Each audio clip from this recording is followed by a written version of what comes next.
Welcome back and thanks for being here. Today we're going to be talking about how you can determine the monthly payment on a loan. How banks or other entities come up with that number. So we're going to do it the simplest way. You're not going to need a loan amortization table or anything like that. You're really only going to need one function within Excel, and that is the PMT function. So in order for this function to work, we're going to need to know the interest rate of the loan.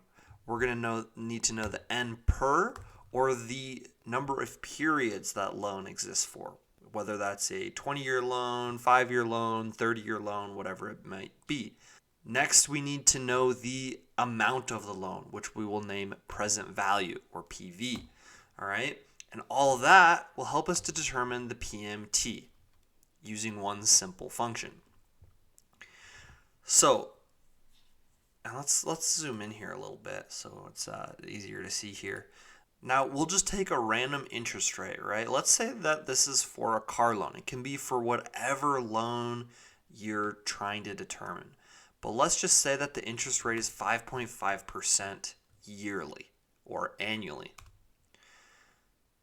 And then the number of periods, let's say that it's a 5-year car loan. And the total value of the car, let's say, is $25,000. So that's the loan we're taking out for the car after our down payment. So say this was like a $30,000 car and we had a $5,000 down payment or something like that. And while we're creating this function, we want to make sure that these are in like terms. And I'll show you what I mean by that as we go through the formula. But basically, you'll want to hit enter in a random cell, and then you want to do negative PMT, and then you can tab to select that function. So the rate is going to be 5.5%.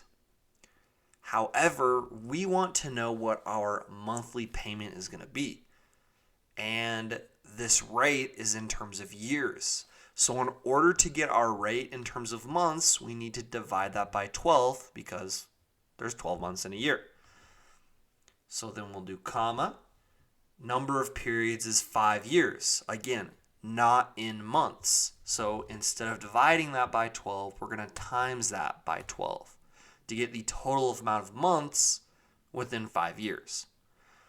Comma, the present value, which we can leave the same, which is $25,000. And that's all we need to find the monthly payment for a loan. Now, keep in mind that in this formula, there's brackets around FV, which is future value, and brackets around type. Now, you don't need these aspects of the loan in order to get your monthly payment. That's why they're in brackets. You just need these 3 inputs. So we'll go ahead and hit enter. And so, based on these parameters, our monthly car payment is going to be $477.53. Now, if that's a little confusing to you to divide within a formula and things like that, what you can do is put these in terms of months off to the side or in a different column, right? So we'll want to do 5.5% divided by 12, and our monthly interest rate is going to be 0.46. And there are 60 months in 5 years. And then we can keep this the same. So then we can do the negative PMT function again, and this way we can just select the rate, the number of periods, and the present value without having to do any math within the formula, if that makes it easier for you. And then we'll hit enter and we get the same number. So that is the quickest and easiest way within Excel or really anywhere to figure out the monthly payment for a loan, kind of how that's determined. And so that'll get you that monthly payment without you needing to create a loan amortization table or something like that to prove that $477.53 is your monthly payment.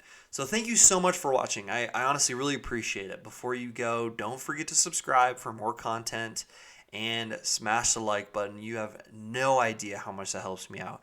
And, if you're feeling generous today, leave a comment. I'd really appreciate that. Thanks, and honestly, just have a great rest of your day.